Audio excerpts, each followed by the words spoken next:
Welcome student of class 12 this side Deepak sir PGT economics. बेटा आज मैं एक नई वीडियो के साथ आपके सामने आया हूँ। अब तक मैंने आपसे जो डिस्कस किया वो प्लानिंग कमीशन के बारे में डिस्कस किया, जिसका जो स्थापना 1950 में हुई। फर्स्ट 5 ईयर प्लान 1951 में शुरू हुआ। पीसी मार्बोस उसके फादर कहे जाते हैं और 5th 5 ईयर प्लान चल रहा है। आज उस हम 5 ईयर प्लान की जब लॉन्च हुआ तो 1991 तक, यानी कि उस तक 1991 से पहले तक में हमारी इकोनॉमी के क्या फीचर्स थे, इसके बारे में डिस्कस करेंगे। फिर प्लानिंग कमीशन जो हमने प्लानिंग करी उसकी सक्सेस की बात करेंगे और फेलियर की बात करेंगे। तो ये 3 बातें मैं आज आपसे डिस्कस करूंगा, फीचर्स, आपकी सक्सेस एंड द फेलियर। 1991 से पहले क्या था, क्योंकि 1991 के बाद 24 जुलाई 1991 के बाद हमने न्यू इकोनॉमिक पॉलिसी को चुन लिया था, इकोनॉमिक रिफॉर्म हमारे यहाँ हुआ था। तो उससे पहले सबसे पहले heavy Reliance of the public sector. 1991 से पहले हमारे यहाँ सब कुछ सरकारी डिपार्टमेंट करते थे, चाहे वो बैंकिंग हो, चाहे वो इंश्योरेंस हो, चाहे कोई भी हमारे यहाँ एक्टिविटीज जो हो रही है उसमें सरकारी डिपार्टमेंट ही अपना कार्य करते थे और सरकारी डिपार्टमेंट के ऊपर बहुत सारा प्रेशर था। ये बिफोर 1991 की बात है। देन हमने कहा रेगुलेटरी डेवलपमेंट हुआ प्राइवेट सेक्टर का। प्राइवेट सेक्टर में अगर कोई इंडस्ट्री या कोई कंपनी आती है तो उसको बाकायदा रजिस्ट्रेशन कराना पड़ता है, लाइसेंस लेना पड़ता है और फिर उसको काम शुरू करना पड़ता है। उस समय हमारे पास इम्पोर्ट की बात में रिस्ट्रिक्शन थी, प्रोडक्शन की बात में भी रिस्ट्रिक्शन थी। तो हमारे पास जो डेवलपमेंट हुआ वो एक रेगुलेटरी डेवलपमेंट हुआ, जिसको हम बोलते हैं regulatory development in private sectors. Next, protection of the small scale industry and the regulation of the large scale industry. उस समय हमारे पास हम चाह रहे थे कि हमारी जो स्मॉल स्केल इंडस्ट्री है उनको हम संरक्षण दें, उनको बाहर के कंपटीशन से बचा कर रखें, जिससे छोटे उद्योग धंधे हमारे यहाँ पनप सकें। क्योंकि ब्रिटिश पीरियड में हमारे छोटे उद्योग धंधे जो हैं वो काफ़ी प्रभावित हुए थे। तो हमने उन्हें एक संरक्षण दिया स्मॉल स्केल इंडस्ट्री को और रेगुलेशन करा हमने लार्ज स्केल इंडस्ट्री का, जिससे हमारे यहाँ इंडस्ट्री सेक्टर पहले से इंप्रूव हो सके, पहले से बढ़ सके। Third, development of heavy industry. Development of heavy industry में आयरन स्टील की हम बात करते हैं, इलेक्ट्रिसिटी पावर जनरेशन की हम बात करते हैं। तो हमने यहाँ पर डेवलपमेंट करा हैवी इंडस्ट्री में बिफोर 1991। तो ये कितने से रेगुलेटरी डेवलपमेंट हुआ। उसके बाद हम लोगों ने फोकस करा ऑन सेविंग एंड इन्वेस्टमेंट, जिससे कि हमारे यहाँ लोग बचत करें और उस बचत को बैंक लोन के रूप में इंडस्ट्रीज को दे, हम उसमें इन्वेस्टमेंट करें और इन्वेस्टमेंट बढ़े और इससे हमारी नेशनल इनकम पर कैपिटल इनकम इंक्रीज कर जाए। Then protection from foreign competition.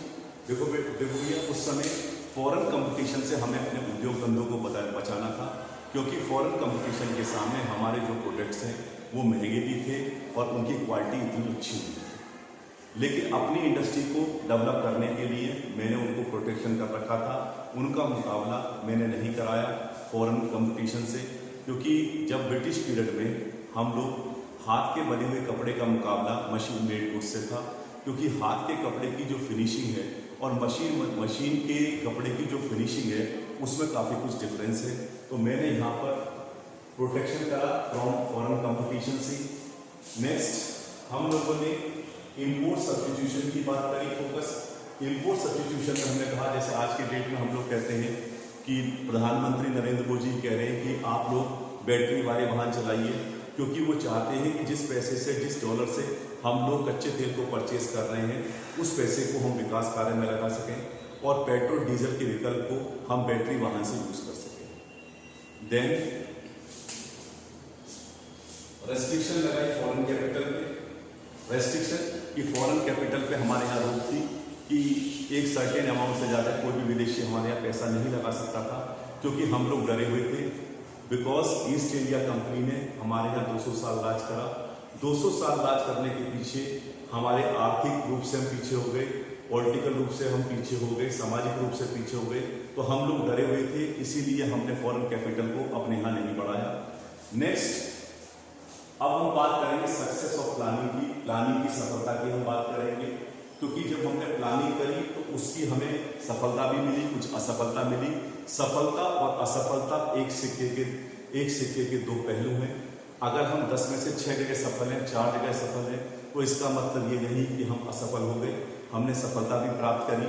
यहाँ पर हमने कहा सबसे पहले इंक्रीज हुआ नेशनल इनकम। नेशनल इनकम हमारी बढ़ी, और नेशनल इनकम जब बढ़ी तो उसका प्रभाव हमारे पास ये हुआ कि हमारी जो ग्रोथ है वो बढ़ के हमारी 4.2.1 से 4.6 तक पहुंच गई। उसके बाद हमारी पर कैपिटल इनकम इंक्रीज हुई।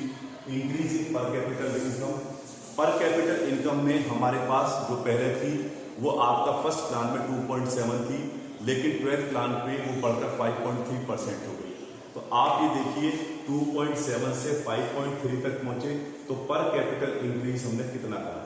तो प्लानिंग से हमारे यहाँ पर कैपिटल इनकम इंक्रीज हुई।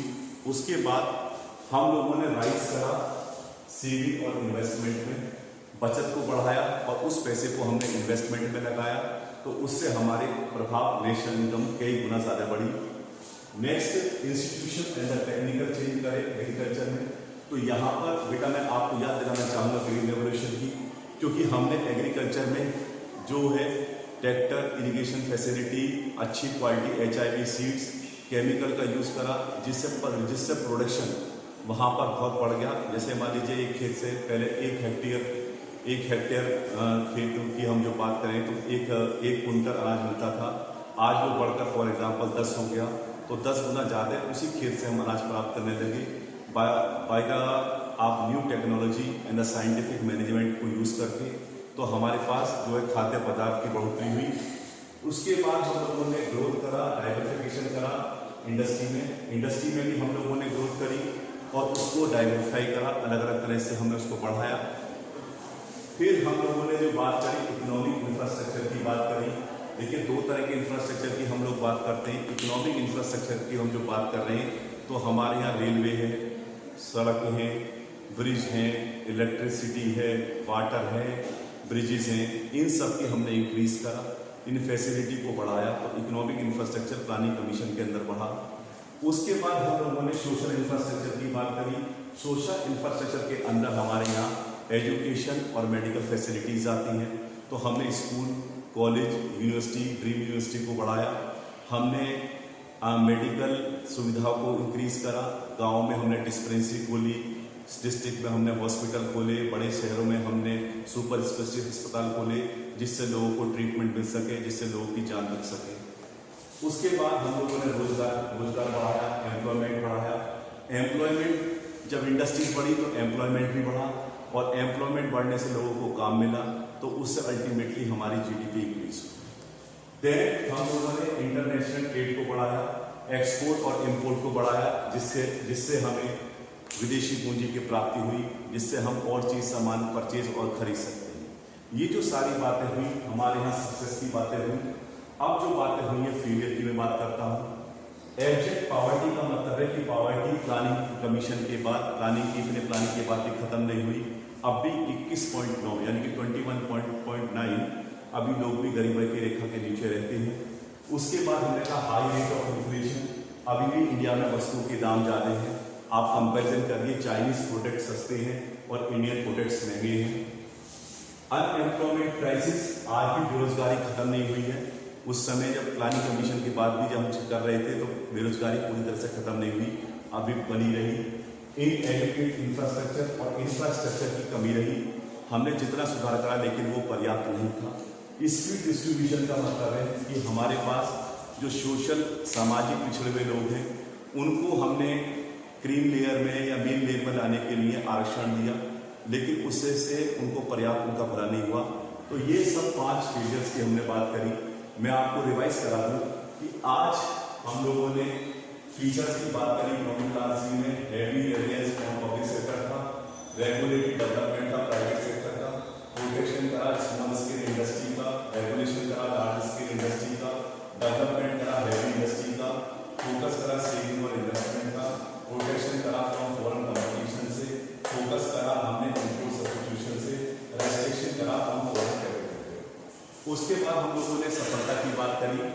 तो सफलता में हमने कहा इंक्रीज हुआ नेशनल इनकम, इंक्रीज हुआ पर कैपिटल इनकम, राइज हुआ saving investment, institution technical change हुआ एग्रीकल्चर में, ग्रोथ और डाइवर्सिफिकेशन हुआ इंडस्ट्री का, economic infrastructure, social infrastructure, employment and international trade में हो। उसके बाद हम लोगों को जो फेलियर का सामना करना पड़ा, फेलियर ऑफ प्लानिंग में abject poverty, high rate of inflation, employment crisis बना रहा, इनएडिक्वेट इंफ्रास्ट्रक्चर और स्क्रूड डिस्ट्रीब्यूशन।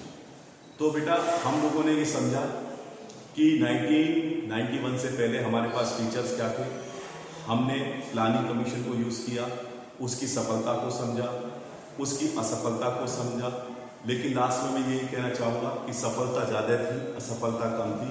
तो आज भी हम 5 ईयर प्लानिंग कमीशन के थ्रू, जिसे नीति आयोग कहते हैं, 2015 में उसका नाम चेंज हो गया, प्लानिंग कमीशन से नीति आयोग गया। आज भी हम लोग अच्छी प्लानिंग से एक डेवलपिंग कंट्री से डेवलप कंट्री की तरफ बढ़ रहे हैं। तो मेरी आपसे रिक्वेस्ट है, इसको ध्यान से समझें, इसके नोट्स बनाएं। नेक्स्ट टाइम मैं अलग वीडियो के साथ आपके आऊँगा। Thank you.